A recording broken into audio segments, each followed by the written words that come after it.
అందరికీ నమస్కారం అండి. జయగురుదత్త ఎస్వీఎస్ ఛానల్కి స్వాగతం సుస్వాగతం. నా పేరు విజయశ్రీ. చందమామ కథలను వినాలనుకుంటే ఫస్ట్ మా ఛానల్ని సబ్స్క్రైబ్ చేసుకోండి. ఈరోజు చందమామ కథల్లో విషమ పరీక్ష అనే చక్కని చందమామ కథ నుండి విందాం. విసుగు చెందని విక్రమార్కుడు చెట్టు వద్దకు తిరిగి వెళ్ళి చెట్టుపై నుంచి శవాన్ని దించి భుజాన వేసుకుని ఎప్పటిలాగే మౌనంగా శ్మశానం కేసు నడవసాగాడు.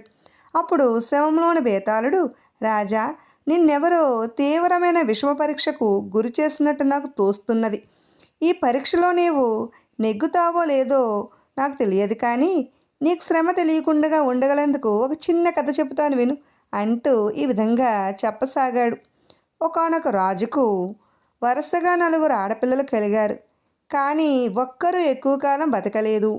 తనకు ఆడపిల్లలే తప్ప మగపిల్లలు కలగనందుకు మొదట్లో చింతించిన రాజు పుట్టిన ఆడపిల్లలైనా బతికి బాగుంటే చాలనే స్థితికి వచ్చాడు. రాణి 5వసారి గర్భవతిగా ఉన్న సమయంలో ఆ రాజు ఒక గొప్ప పండితుడిని కలిశాడు. రాజుకు వరుసగా 4 కుమార్తెలు పుట్టటము చనిపోవటము జరిగిందని విని ఆ మంత్రవేత్త, రాజా, నీకు కొడుకులు కలిగే యోగం లేదు. నీకు కలిగిన కుమార్తెలను కూడా ఒక దుష్టశక్తి చంపేస్తున్నది. ఈసారి నీకు మళ్ళీ కుమార్తె కలుగుతుంది, కానీ ఆ పిల్లకు ఏ అపాయము రాకుండా నేను రక్షలు కలిగిస్తాను. నీ కుమార్తెకు 16వ ఏడు వచ్చేదాకా రాజభవనం దాటి వెళ్ళనీయవద్దు. 16వ ఏట ఆమెకు వివాహం చెయ్యండి. ఆమెకు వరుణ్ణి నిర్ణయించే విధం కూడా చెబుతాను. నేను చెప్పిన చోట ఒక అర్థం ఏర్పాటు చేయండి. ఎవడితో అద్దం ముందు నిలబడి అంతఃపురంలో ఉండే రాజకుమార్తెను చూడగలుగుతాడో ఆమె తన భర్త. అతడి కోసం మీరు వెతకడం అవసరం లేదు, వాడే మీ ఇంటికి వస్తాడు అని చెప్పాడు. మంత్రవేత్త రాజభవనం చుట్టూ తన మంత్రశక్తితో రక్షలు కల్పించాడు. రాజభవనంలోని అతిథి గృహంలో ఒక అర్థం ఏర్పాటు చేయించాడు. ఆయన చెప్పినట్టే రాణి తిరిగి ఆడపిల్లనే ప్రసవించింది. ఆ పిల్లకు మేఖల అని పేరు పెట్టుకున్నారు. ఆమె మంత్రవేత్త ఆదేశానుసారం అంతఃపురంలోనే పెరిగి పెద్దదైనది. ఆమె అపూర్వ సౌందర్యవతిగా తయారైనది. ఆమెను ఎవరూ చూడనప్పటికీ ఆమె సౌందర్యం గురించి ఎలాగో దేశాల పొక్కిపాకింది. ఆమెను చూద్దామని, నిజంగా అందగత్తె అయినట్టయితే పెళ్ళాడదామని చాలామంది రాజకుమారులు బయలుదేరి వచ్చారు. మేకలకు పెళ్ళియుడు వచ్చింది కనుక రాజు కూడా ఇలా వచ్చిన రాజకుమారులను తన అతిథి గృహంలో ఉంచి ఘనంగా సత్కరిస్తూ వచ్చాడు. రాజకుమార్తెను చూడటానికి, తమకు నచ్చితే పెళ్ళాడటానికి వచ్చిన రాజకుమారులు తాము వచ్చిన పని తమ భృత్యుల ద్వారా బయట పెట్టేవారు. వారు తన కుమార్తెల గురించి, ఆమె వివాహం గురించి ప్రస్తావించగానే రాజు తన అతిథులతో, మీరింకా నా కుమార్తెను చూసి ఉండరు, అర్థంలో చూడండి, కనిపిస్తుంది, మీకు నచ్చినట్టయితే మిగిలిన విషయాలు మాట్లాడుకోవచ్చు అనేవాడు. అతిథులు అద్దంలోకి చూసేవారు. వారికి ఏమీ కనిపించేది కాదు. రాజు వారితో మంచిగా తన కుమార్తెను ఇవ్వనని చెప్పి తన నగరం నుంచి సాగనంతూ ఉండేవాడు. ఇలా కొద్ది మాసాలు గడిచినాక పుష్పార్ణ దేశపు రాజకుమారుడు వత్సరుడు అనేవాడు దేశ సంచారం చేస్తూ సపరివారంగా ఈ దేశానికి వచ్చాడు.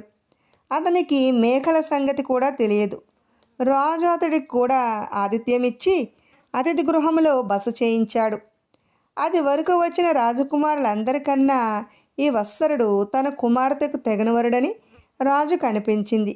కానీ తన అతిథి వివాహం మాట ఎత్తేదాకా తానెందుకు తొందరపడాలని రాజు ఊరుకున్నాడు.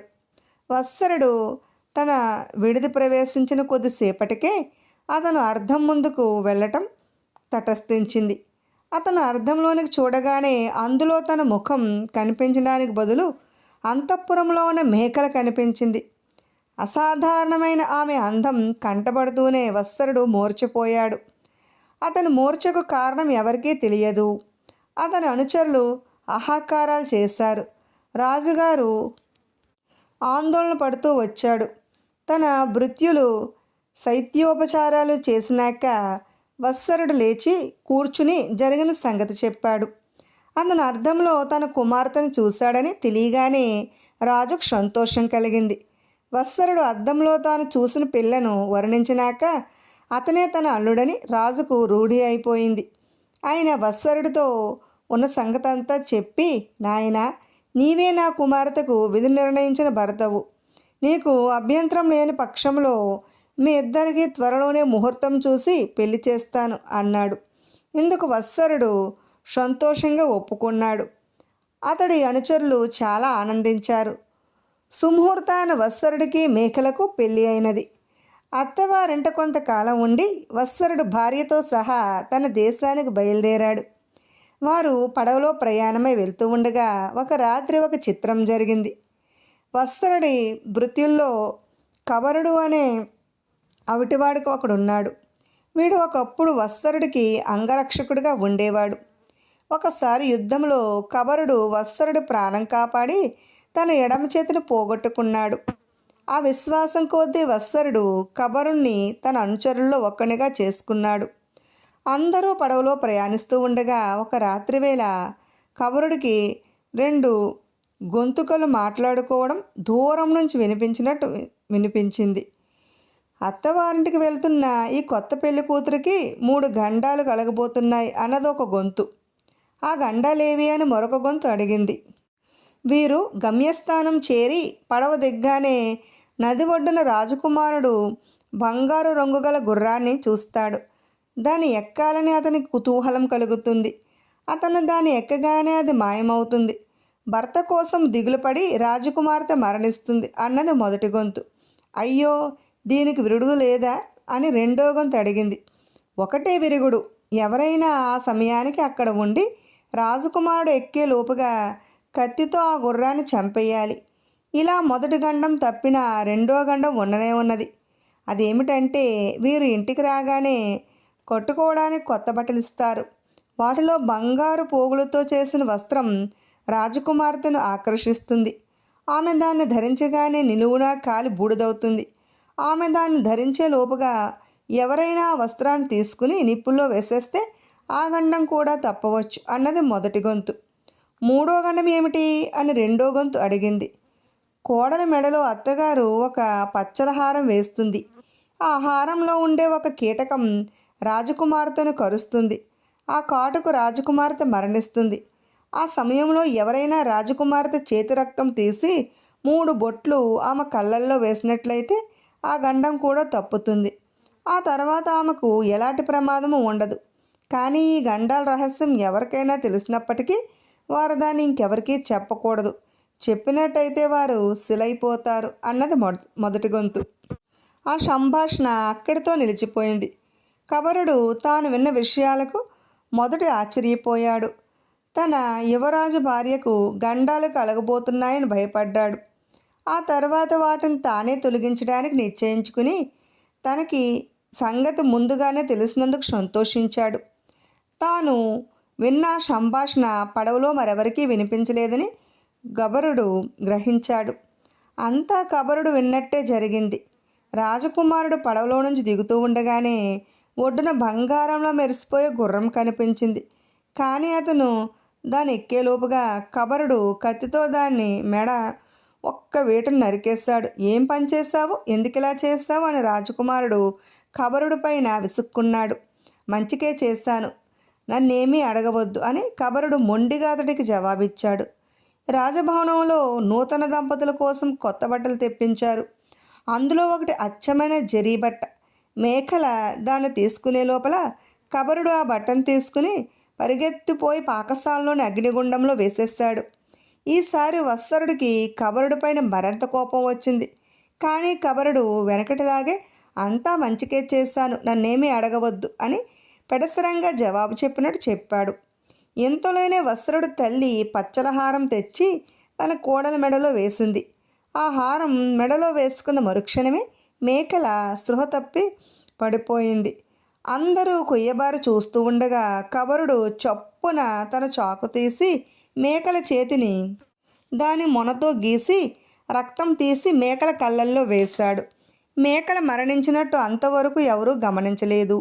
తీరా ఆ సంగతి తెలిసినాక ఆమెను కబరుడే చంపాడని వత్సరుడికి అనుమానం కలిగింది. ఈ దుర్మార్గుని బంధించి తల తీయండి, అని అతను తన భటులతో చెప్పాడు. రాజకుమార్తె ప్రాణానికేమీ భయం లేదు, ఆమె బతుకుతుంది అని కబరుడు ధైర్యంగా చెప్పాడు.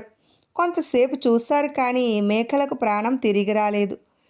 వీడికి పిచ్చి పట్టింది, ఎలాగైనా వీడు బతికి ఉండటం ప్రమాదమే, తల తీసేయండి అన్నాడు వత్సరుడు. తనకు ఎలాగో చావు తప్పదని తెలుసుకుని కబరుడు తాను పడవ ప్రయాణంలో విన్న సంగతులు, వాటిని బయట పెడితే తనకు జరిగే నష్టము వివరంగా చెప్పి నిలుచున్న చోటనే శిలైపోయాడు. కబరుడు శిలైపోయిన తర్వాత మేకల్లో చైతన్యం వచ్చింది. త్వరలోనే ఆమె బ్రతికి లేచి కూర్చున్నది. నిష్కారణంగా కబరుణ్ణి తన అజ్ఞానానికి బలి చేసినందుకు వత్సరుడు పొందిన దుఃఖం అంతా ఇంతా కాదు. కొన్ని సంవత్సరాలు గడిచాయి. మేకలకు 2 కుమారులు కలిగారు. కానీ వత్సరుడికి సంపూర్ణమైన ఆనందం పొందే అవకాశం లేకుండగా కబరుడి శిల ఎదురుగా కనిపిస్తూ ఉండేది. భార్యాభర్తలిద్దరూ తరచూ ఆ శిల వద్ద కూర్చుని జరిగినది తలుచుకుని విచారపడేవారు. ఒకరోజు వారిద్దరూ ఆ శిల వద్ద కూర్చుని కబరుణ్ణి గురించి మాట్లాడుకుంటూ ఉండగా ఏదో గొంతు వినబడింది. వారు మాటలు మాని ఆలకించారు. కబరుడు కోసం ఎందుకిలా విచారిస్తారు? మీ కొడుకులిద్దరినీ బలి ఇస్తే కబరుడు బతికి వస్తాడు అన్నదా గొంతు. ఈ మాట వింటూనే వత్సరుడు తన పిల్లలిద్దరిని తీసుకువచ్చి తన కత్తితో వారిద్దరి తలలు నరకబోయాడు. అంతదాకా శిలలుగా ఉండిన కబరుడు చప్పున కేకపెట్టి అయ్యయ్యో ఆగండి ఆగండి అంటూ పిల్లలిద్దరిని తన దగ్గరకు లాక్కున్నాడు. కబరుడు బతికి వచ్చినందుకు వత్సరుడు మేఖలా కూడా ఎంతో సంతోషించారు. బేతాళుడి కథ చెప్పి, రాజా, నాకొక్కటే సందేహం, వత్సరుడు తన పిల్లల్ని బలి ఇవ్వకుండగా కబరుడు ఎలా బతికి వచ్చాడు? ఈ ప్రశ్నకు సమాధానం తెలిసి కూడా చెప్పకపోయావో నీ తల పగిలిపోతుంది అన్నాడు. దానికి విక్రమార్కుడు, మేకలకు తప్పిన గండాలు మొదలుకుని వైపరీత్యాలన్నీ వత్సరుడికి పరీక్షలుగా భావించాలి. మొదటిసారి అతను పరీక్షలో నగ్గలేకపోవడం చేత విశ్వాసపాత్రుడైన కబరుణ్ణి కోల్పోయాడు. అందుకతను పశ్చాత్తాపడ్డాడు. ఆ పశ్చాత్తాపం ఎంతవరకు వాస్తవమో చూడటానికి అమానుషక్తులు మరొక పరీక్ష పెట్టాయి. అందులో అతను నెగ్గాడు. వత్సరుని పరీక్షించిన అమానుషక్తులు చెడ్డవి కావు.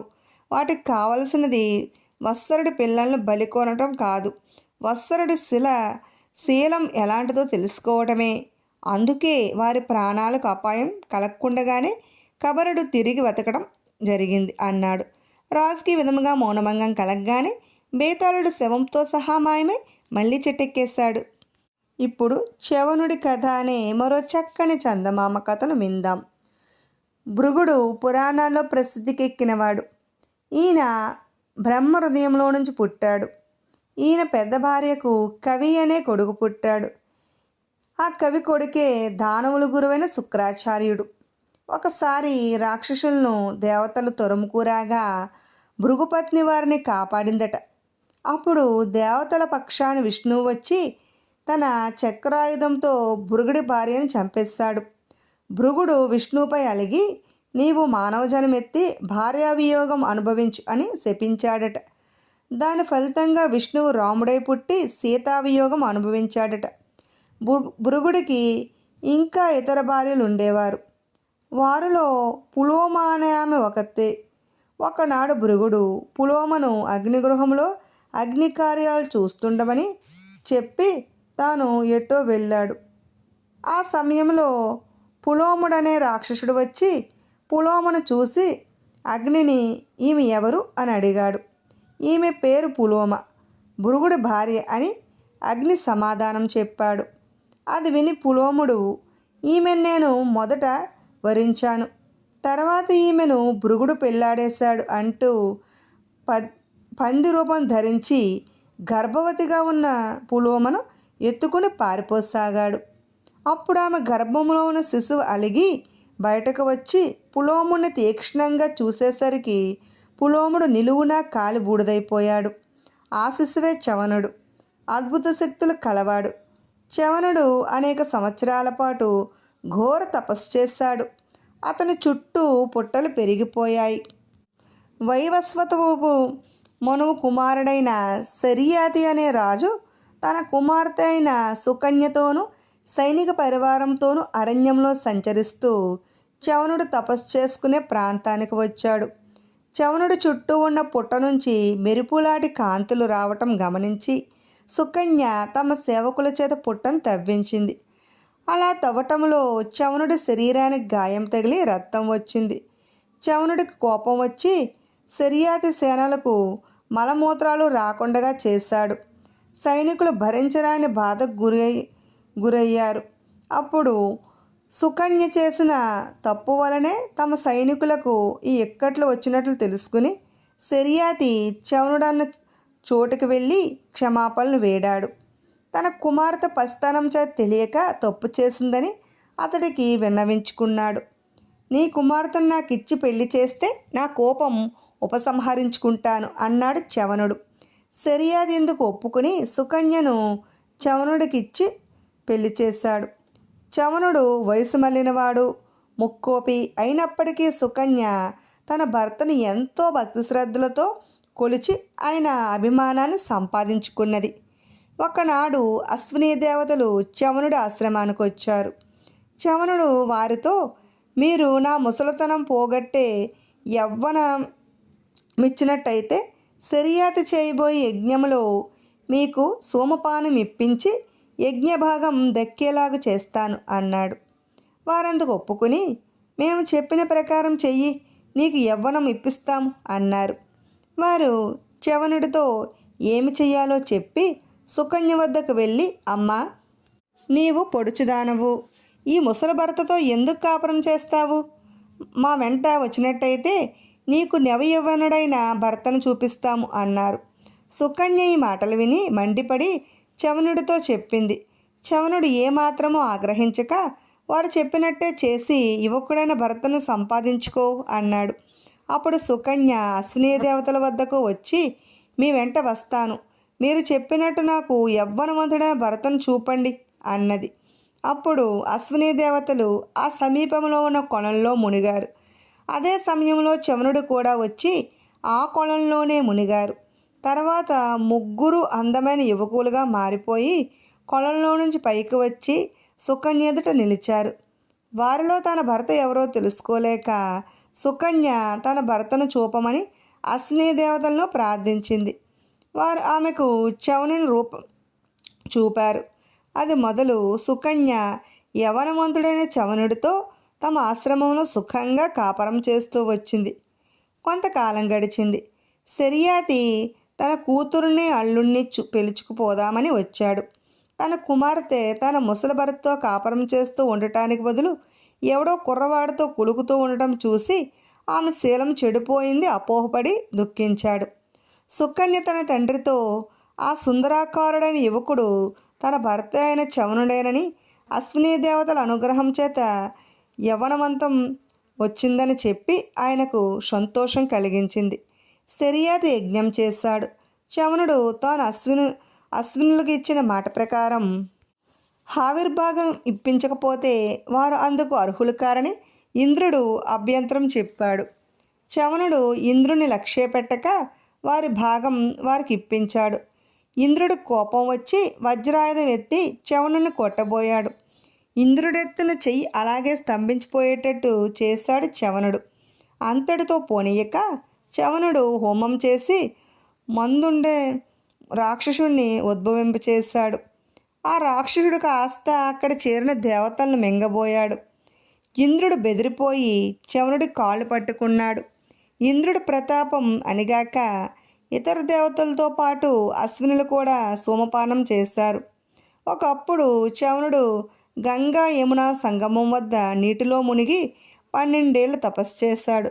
అప్పుడు బెస్తవాళ్ళు వచ్చి అక్కడ వలవేసి లాగేసరికి వారికి చేపలతో పాటు చవనుడు కూడా దొరికాడు.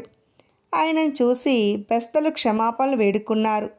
ఆయన వారితో, ఈ చేపలు 12 ఏళ్ళుగా నాతో కలిసి జీవించాయి, స్నేహం చేశాయి, వీటితో పాటు నన్ను కూడా తీసుకుపోయి అమ్మండి అన్నాడు. ఆ బెస్తవాళ్ళు తమ రాజైన నహుషుడనేవాడికి వద్దకు వెళ్ళి జరిగిన సంగతి అంతా చెప్పారు. నహుషుడు వచ్చి చవనుడితో బెస్తలను మన్నించమని వేడుకున్నాడు. వారి కులధర్మం వారు చేశారు, అందులో తప్పేమీ లేదు.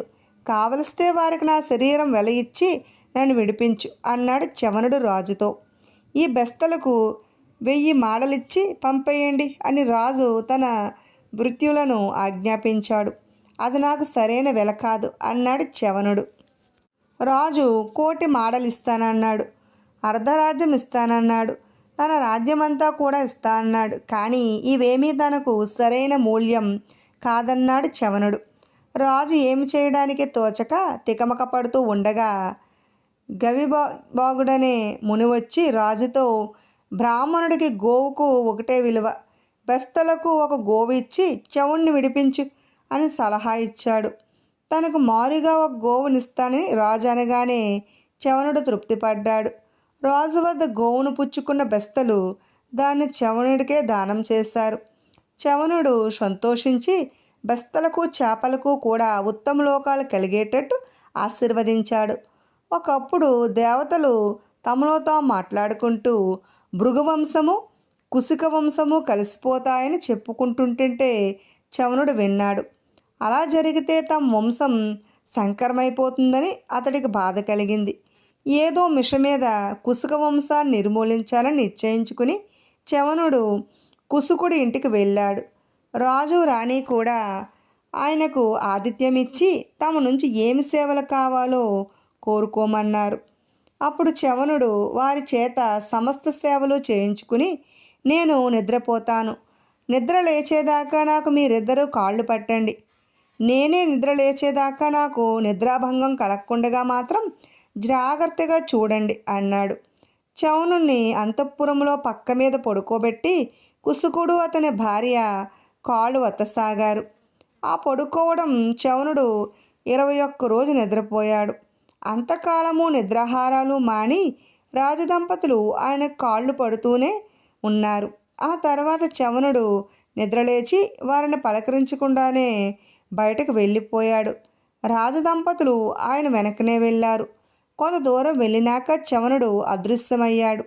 చేసేది లేక కుశికుడు అతని భార్య అంతఃపురానికి తిరిగి వచ్చి చవనుడు పక్క మీదనే నిద్రపోతుండడం చూసి ఆశ్చర్యపడి యథాప్రకారం ఇద్దరూ అతని కాళ్ళు పట్టుకు కూర్చున్నారు. చివరకు చవనుడు నిద్రలేచాడు.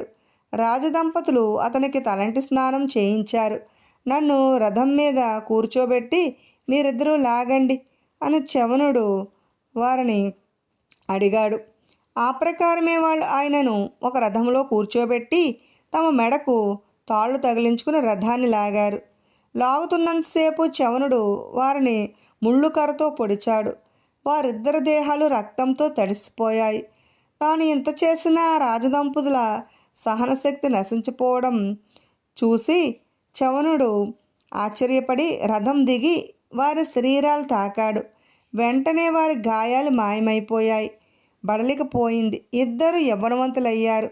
వారితో చవనుడు, నేను జపం చేసుకోవడానికి గంగా తీరానికి వెళ్తున్నాను, రేపు మీరిద్దరూ అక్కడికి రండి అని చెప్పి వెళ్ళిపోయాడు. మరునాడు కుశికుడు అతని భార్య గంగా తీరాన చవనుడి వద్దకు వెళ్ళారు. చవనుడు తన యోగశక్తితో వారికి స్వర్గాన్ని, అక్కడి భవనాలను చూపాడు. వారు ఆ భవనాల్లో ప్రవేశించారు. అంతలోనే చవనుడు అంతా మాయం చేశాడు. తర్వాత ఆయన దంపతులను ఏం కావాలో కోరుకోమన్నాడు. కుశికుడు చవనుణ్ణి, మీరు అంతకాలము ఎందుకు నిద్రపోయారు అని అడిగాడు. మా వంశము మీ వంశము కలిసినట్టు తెలిసి అవకాశము దొరికితే మీ వంశాన్ని శపించి నిర్మూలిద్దామని మీకు ఈ పరీక్షలన్నీ పెట్టాను. కానీ మీరు నాకు అవకాశం ఇవ్వలేదు. మీ మనవడు బ్రహ్మ తేజస్సు గలవాడవుతాడు అని చవనుడు ఆ దంపతులకు చెప్పాడు. విశ్వామిత్రుడే కుశికుడు మనవడు. కుశికుడికి గాది పుట్టాడు. గాదికి విశ్వామిత్రుడు పుట్టి జన్మచేత క్షత్రుడైనప్పటికీ బ్రహ్మర్షి అనే దేవతల చేత మానవుల చేత అనిపించుకున్నాడు. విన్నారు కదండి. ఇటువంటి మరెన్నో చక్కని చందమామ కథలు వినాలనుకుంటే ఫస్ట్ మా ఛానల్ని సబ్స్క్రైబ్ చేసుకోండి. బెల్ ఐకాన్ క్లిక్ చేయండి. మేము చేసిన వీడియోస్ నోటిఫికేషన్ కోసం బెల్ ఐకాన్ క్లిక్ చేయండి. లైక్ చేయండి, షేర్ చేయండి, కామెంట్ చేయండి. అలాగే మరెన్నో ఆసక్తికరమైన విషయాల కోసం మా ఛానల్ని సబ్స్క్రైబ్ చేసుకోవడం మర్చిపోకండి. Thanks for watching.